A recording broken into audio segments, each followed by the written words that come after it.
അതിനു വേണ്ടിയുള്ളതാണ്. നാളെ എനിക്കൊരു ജീവിതം വരാനുണ്ടെന്നും ഈ ജീവിതം ശാശ്വതമല്ലെന്നും മരണത്തിന് ശേഷമുള്ള ജീവിതത്തിൽ ഞാൻ രക്ഷപ്പെടണമെന്നുള്ള ഒരു ആഗ്രഹം കൊണ്ട് തന്നെയാണ് ഈ ഒരു പ്രോഗ്രാമിൽ സജീവമായി നമ്മളൊക്കെ പങ്കെടുക്കുന്നതും ഈ ഒരു പ്രോഗ്രാം നടത്തുന്നതും. വിശുദ്ധ ഖുർആൻ പറഞ്ഞിട്ടുണ്ട്, യാ അയ്യുഹല്ലദീന ആമനൂ ഹഖ്ക തുഖാതിഹി വലാ തമൂതുന്ന ഇല്ലാ വഅൻതും മുസ്ലിമൂൻ. സത്യവിശ്വാസികളെ, നിങ്ങൾ അല്ലാഹുവിനെ സൂക്ഷിക്കണം. ഏതുപോലെ നിങ്ങൾക്ക് തോന്നിയ പോലെയല്ല, മറിച്ച് നിങ്ങൾ സൂക്ഷിക്കേണ്ട പ്രകാരം നിങ്ങൾ അല്ലാഹുവിനെ സൂക്ഷിക്കണമെന്ന്. എന്നിട്ട് പറഞ്ഞു, നിങ്ങൾ മുസ്ലിങ്ങളായിക്കൊണ്ടല്ലാതെ മരിക്കരുത് എന്നുള്ളത്. മുസ്ലിമാവുക എന്ന് പറഞ്ഞാൽ ഒരു മുസ്ലിം മെമ്പറായിക്കൊണ്ട്, അതല്ലെങ്കിൽ ഒരു മുസ്ലിം തറവാട്ടിൽ ജനിച്ചതുകൊണ്ട് ഒരാൾ മുസ്ലിം ആവുമോ? ബഷീർ എന്ന നാമം കൊണ്ട്, മുഹമ്മദ് എന്ന നാമം കൊണ്ട് ഒരാൾ മുസ്ലിം ആകുമോ? ഇല്ല.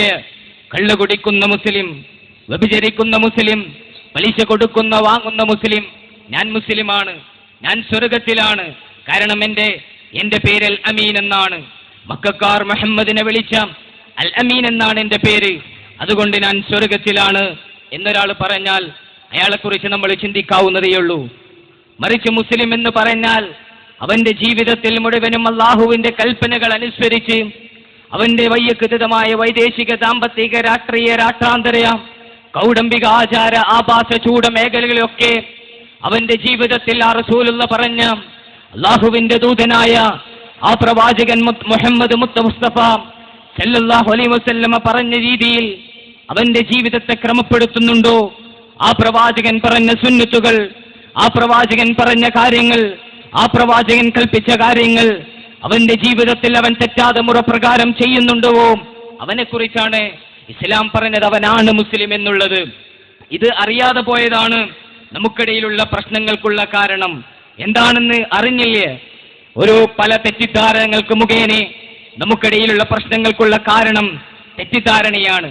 ഞാൻ എന്തൊന്നിനെ അറിയുന്നില്ലയോ അതിന്റെ ശത്രുവാവുക സ്വാഭാവികമാണ്.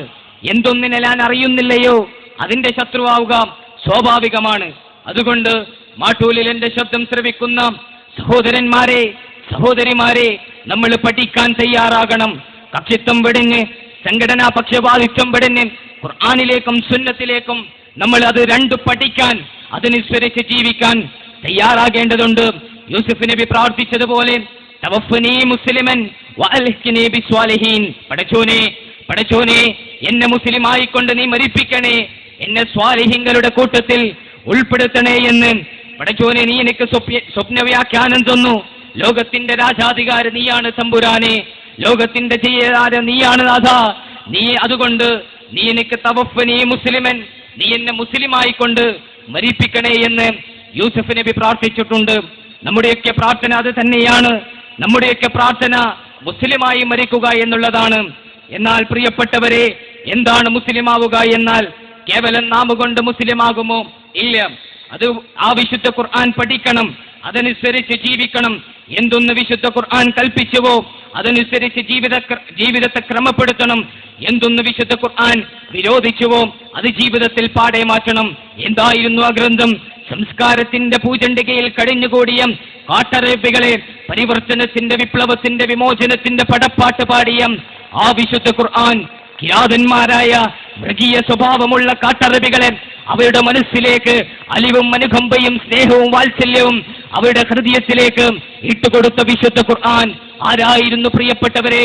ഉമർ റളിയല്ലാഹു അൻഹു മുഹമ്മദിനെ കൊല്ലാൻ ശത്രുക്കൾ ഓഫർ ചെയ്ത ചുവന്ന ഒട്ടകത്തിന് വേണ്ടി തന്റെ വാളൂരിക്കൊണ്ട് മുഹമ്മദിന്റെ തല ഞാൻ അറക്കുമെന്ന് പറഞ്ഞ മൃഗത്തേക്കാൾ മൃഗീയ കരിമ്പാറ പോലത്തെ ഉമറിന്റെ മനസ്സ്, ഉമർ ഓടുകയാണ്. മുഹമ്മദിന്റെ തല വെട്ടാൻ ഊരിപ്പിടിച്ച വാളുമായി ഓടുകയാണ്. വഴിയിൽ നിന്ന് പറഞ്ഞു, ഏ ഉമറേ, നിന്റെ സഹോദരിയുടെ വീട്ടിൽ നിന്ന് ഖുർആൻ ഓതുന്നുണ്ടല്ലോ. തിരിഞ്ഞു ഫാത്തിമയുടെ തന്റെ സഹോദരിയുടെ വീട്ടിലേക്ക് ഓടുകയാണ് ഉമർ റളിയല്ലാഹു അൻഹു. അവിടുന്ന് സൂറത്ത് താഹയിലെ ഏതാനും വചനങ്ങൾ കേട്ടുകൊണ്ട് കരിമ്പാറ പോലത്തെ ഉമറിന്റെ മനസ്സിനെ മാറ്റാൻ സാധിച്ചുവെങ്കിൽ ഉമർ ആ സൂറത്തു താഹയിലെ വചനങ്ങൾ കേട്ടുമ്പോൾ എനിക്ക് മുഹമ്മദിനെ കാണണമെന്ന് പറഞ്ഞ് ആ പുഞ്ഞാര തങ്ങളുടെ മുന്നിലേക്ക് കൊണ്ടുപോയി വാളെറിഞ്ഞുകൊണ്ടും ഇസ്ലാം സ്വീകരിച്ചുവെങ്കിൽ എന്റെ പ്രിയപ്പെട്ട സഹോദരിമാരെ അങ്ങനെയുള്ള വിശുദ്ധ ഖുർആനിനെ നമ്മൾ തൊട്ടറിയണം. അതിന്റെ പേജുകളിലൂടെ, അതിന്റെ അധ്യായങ്ങളിലൂടെ, അതിന്റെ ആയത്തുകളിലൂടെ നമ്മൾ കണ്ണോടിക്കേണ്ടതുണ്ട്. തീർച്ചയായും ഏതെങ്കിലും ഒരു മനഃപ്പാഠമാക്കി ഏതെങ്കിലും ഒരു സൂറത്തോ അതല്ലെങ്കിൽ മരിച്ച വീട്ടിൽ ഓതുന്ന യാസീനോ മനഃപ്പാഠമാക്കിയതുകൊണ്ട് കാര്യമില്ല. വിശുദ്ധ ഖുർആൻ എന്നുള്ളത് ജീവിച്ചിരിക്കുന്നവന് മാർഗദർശനമാണ്, മരിച്ചെടുത്തോടാനുള്ളതല്ല. ഒരു മനുഷ്യന്റെ ജീവിതം, അവന്റെ കുടുംബരംഗം, അവന്റെ സാമ്പത്തിക രംഗം, അവന്റെ സാമൂഹിക രംഗം, ഒരു മനുഷ്യന്റെ ജീവിതം എങ്ങനെയൊക്കെ ക്രമപ്പെടുത്തണമോ അങ്ങനെയൊക്കെ ആ രീതിയിൽ ജീവിതം മുന്നോട്ട് കൊണ്ടുപോകുന്ന ഒരു മാർഗദർശനമാണ് വിശുദ്ധ ഖുർആൻ എന്നുള്ളത്. അത് മരിച്ചെടുത്തോതാനുള്ളതല്ല. വിശുദ്ധ ഖുർആനിലെ 1-ാമത്തെ അധ്യായമായ സൂറത്തുൽ ഫാത്തിഹ, അതിന്റെ 5-ാമത്തെ വചനം, ഇയ്യാക നഅ്ബുദു വ ഇയ്യാക നസ്തഈൻ. അല്ലാഹുവേ, പടച്ചോനെ, നിന്നോട് മാത്രമാണല്ലാ ഞാൻ പ്രാർത്ഥിക്കുന്നത്, നിന്നോട് മാത്രമാണല്ലാ ലോകത്തിന്റെ തമ്പുരാനെ, നിന്നോട് മാത്രമാണ് ഞാൻ സഹായം ചോദിക്കുന്നതല്ല എന്ന് ഒരു ദിവസം 17 തവണ നമ്മൾ നമസ്കാരത്തിലൂടെ പ്രാർത്ഥിക്കുന്നുണ്ട്. അങ്ങനെ 17 തവണ പ്രാർത്ഥിക്കുന്ന ഒരു മുസ്ലിമിന് എങ്ങനെയാ പ്രിയപ്പെട്ടവരെ കെട്ടിപ്പൊക്കിയ ജാറത്തിന്റെ മുന്നിലേക്ക് പോയി, അതല്ലെങ്കിൽ മക്ബറുകളിലേക്ക് പോയി, അതല്ലെങ്കിൽ പുണ്യപുഷ്പങ്ങളിലേക്ക് പോയി അവന്റെ നേർച്ചകള്, അവന്റെ വഴിപാടുകള്, അവന്റെ അർപ്പണങ്ങള്, അവന്റെ സുജൂദുകള്, അവന്റെ സഹായ തേട്ടങ്ങള് ഒക്കെ ആ മക്ബറുകളിലേക്ക്, ആ ജാറങ്ങളിലേക്ക് സമർപ്പിക്കാൻ അവനെങ്ങനെ സാധിക്കും? ഇയ്യാക നഅ്ബുദു വ ഇയ്യാക നസ്തഈൻ എന്ന ആയത്തിനെ നിഷേധിക്കുന്നവനല്ലാതെ മറ്റാർക്കതിന് സാധിക്കും? എത്ര വലിയ തങ്ങളാകട്ടെ പ്രിയപ്പെട്ടവര്, ഏറ്റവും വലിയ തങ്ങളാരാ? ലോകത്തിന്റെ നേതാവ് അഷ്റഫുൽ ഹൽഖ് മുഹമ്മദ് റസൂലുള്ളാഹി സല്ലല്ലാഹു അലൈഹി വസല്ലം. ആ റസൂലിനേക്കാൾ വലിയ തങ്ങളുണ്ടോ ഈ കേരളത്തിലുണ്ടോ, ഈ ലോകത്തുണ്ടോ? ഇല്ലല്ലോ. അവിടുന്ന് ആ പുഞ്ഞാര തങ്ങൾ വഫാത്ത എന്ന വാർത്ത പറഞ്ഞപ്പോ ഉമർ റളിയല്ലാഹു അൻഹു പറഞ്ഞു, ആരാണ് എന്റെ റസൂൽ വഫാത്ത എന്ന വാർത്ത പറഞ്ഞത്? അവന്റെ തലനാനരിയുമെന്ന് പറഞ്ഞ് കോപാകുലനായ ഉമറിനോട് അബൂബക്കർ റളിയല്ലാഹു അൻഹു പറഞ്ഞു, ഉമറേ നീ അടങ്ങ്. അവിടുന്ന് മക്കയുടെ മിമ്പറിലേക്ക് കയറിക്കൊണ്ട് അബൂബക്കർ സിദ്ദീഖ് റളിയല്ലാഹു അൻഹു പറഞ്ഞു, യാ അയ്യുഹന്നാസ്, അല്ലയോ മനുഷ്യരെ, ആരെങ്കിലും ഈ റസൂലിനെയാണ് ആരാധിക്കുന്നുവെങ്കിൽ അത് മാറ്റാം, അദ്ദേഹം ഇതാ ഇവിടെ മരിച്ചിരിക്കുന്നു. അതല്ല, ലോകത്തിന്റെ നാഥനെ, ആരെങ്കിലും ലോകത്തിന്റെ നാഥനെയാണോ ആരാധിക്കുന്നത്? ഹയ്യുൽ ലാ യമൂത്ത്, അവൻ മരിക്കുകയില്ല, അവൻ എന്നെന്നും നിലനിൽക്കുന്നവനാണ് എന്ന് വിശുദ്ധ അബൂബക്കർ സിദ്ദീഖ് റളിയല്ലാഹു അൻഹു പറയുകയാണ്. ഇങ്ങനെ പറയുന്ന ഒരു മനുഷ്യനെ സംബന്ധിച്ചിടത്തോളം, ഇത് ജീവിതത്തിൽ പകർത്തുന്ന ഒരു മനുഷ്യനെ സംബന്ധിച്ചിടത്തോളം അവനൊരിക്കലും മക്ബറുകളിലേക്ക് പോകാൻ സാധിക്കുന്നതല്ല, ജാറങ്ങളിലേക്ക് പോകാൻ സാധിക്കില്ല. അവന്റെ നേർച്ചകളും സഹായങ്ങളും അവിടെ പച്ചപ്പുതപ്പ് കെട്ടിയല്ലേ റസൂലുള്ള അവിടുന്ന് വഫാത്തായപ്പോ അബൂബക്കർ റളിയല്ലാഹു അൻഹു ജീവിച്ചിരുന്നല്ലോ, ഉമർ റളിയല്ലാഹു അൻഹു ജീവിച്ചിരുന്നല്ലോ, അലി റളിയല്ലാഹു അൻഹു ജീവിച്ചിരുന്നല്ലോ, ഉസ്മാൻ ബിൻ അഫ്ഫാനും യാസിറും അമ്മാറും ഹുബൈബും ഖബ്ബാബും ആ മക്കയുടെ മണൽത്താരയിൽ ഇരുന്നിട്ടല്ലോ പ്രിയപ്പെട്ടവരെ. അവിടുന്ന് വഫാത്തായപ്പോ റസൂലുള്ളാഹിന്റെ ഖബറിന്റെ അടുത്ത് പോയി അബൂബക്കറോ ഉമർ റളിയല്ലാഹു അൻഹു അലി റളിയല്ലാഹു അൻഹു പറഞ്ഞുവോ, റസൂലേ അങ്ങേക്കല്ല കൊടുത്ത കഴിവിൽ നിന്ന് നിങ്ങൾ റസൂലേ തങ്ങളെ അങ്ങല്ലാനോട് എന്റെ വേദനകൾ മാറ്റാൻ പറയണം, എന്റെ നൊമ്പരങ്ങൾ മാറ്റാൻ പറയണമെന്ന് അവിടുന്ന് പ്രാർത്ഥിച്ചോ? ഇല്ലല്ലോ. റസൂലുള്ളാഹിന്റെ ഖബർ അവിടെ ഉണ്ടായിരുന്നില്ലേ? അബൂബക്കർ അവിടെ ജീവിച്ചിരുന്നില്ലേ? ഉമർ ബിൻ ഖത്താബ് അവിടെ ജീവിച്ചിരുന്നില്ലേ? ഉണ്ട് പ്രിയപ്പെട്ടവരെ. ഒരാളും പോയിട്ടില്ലെങ്കിൽ ഇത് ശിർക്കാണ്. ഏറ്റവും വലിയ പാപം ഏതാണെന്ന് റസൂലേ അങ്ങൊന്ന് പറഞ്ഞതായോ എന്ന് പറഞ്ഞപ്പം റസൂലുള്ളവരോട് പറഞ്ഞു, അശ്ശിർക്കു ബില്ലാ, ഏറ്റവും വലിയ പാപം അത് ശിർക്കാണ്, ഏറ്റവും വലിയ പാപം അത് ശിർക്കാണെന്ന് പറഞ്ഞു.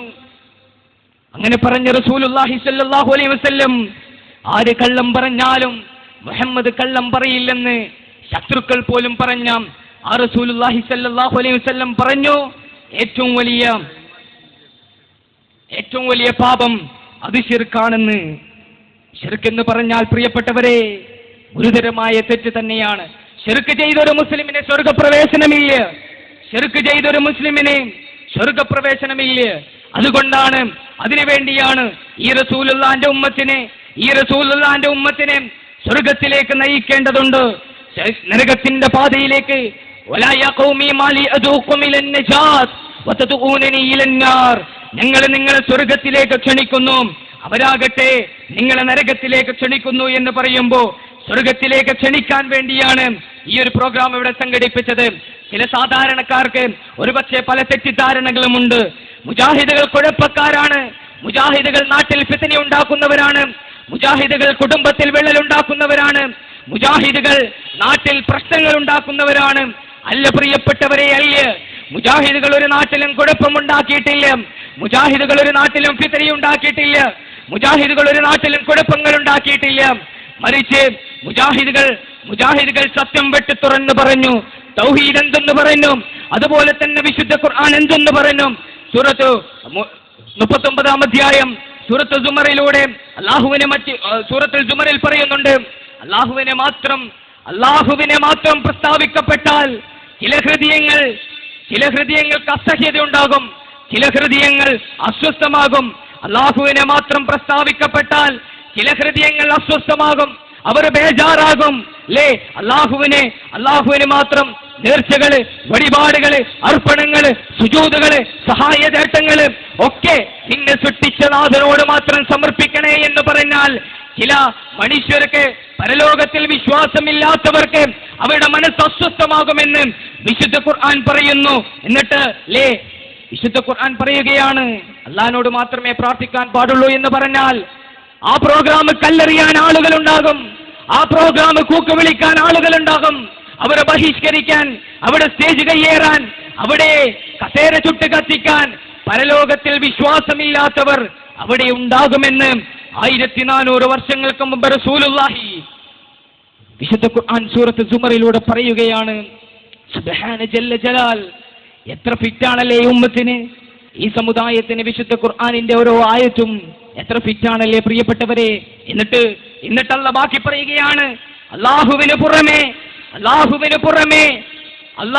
പുറമെ അവന്റെ സൃഷ്ടികളോടും പ്രാർത്ഥിക്കാമെന്ന് പറഞ്ഞാൽ, അവന്റെ സൃഷ്ടികളോടും സഹായം ചോദിക്കാമെന്ന് പറഞ്ഞാൽ അവർ കൈയടിക്കും, അവർ പ്രോത്സാഹിപ്പിക്കും, അവർ സന്തോഷിക്കുമെന്ന് ആര്? പരലോകത്തിൽ വിശ്വാസമില്ലാത്തവർ എന്ന് വിശുദ്ധ ഖുർആനാണ് പറഞ്ഞത്. വഹാബികളല്ല, മുജാഹിദുകളല്ല പറഞ്ഞത്, അള്ളാന്റെ കലാമിലൂടെ അല്ല തന്നെയാണ് പറയുന്നത് പ്രിയപ്പെട്ടവരെ. അതുകൊണ്ട് ഈ ഒരു പ്രോഗ്രാം ഇവിടെ സംഘടിപ്പിച്ചത് ആരോടെങ്കിലുമുള്ള വാശിക്കപ്പുറത്തോ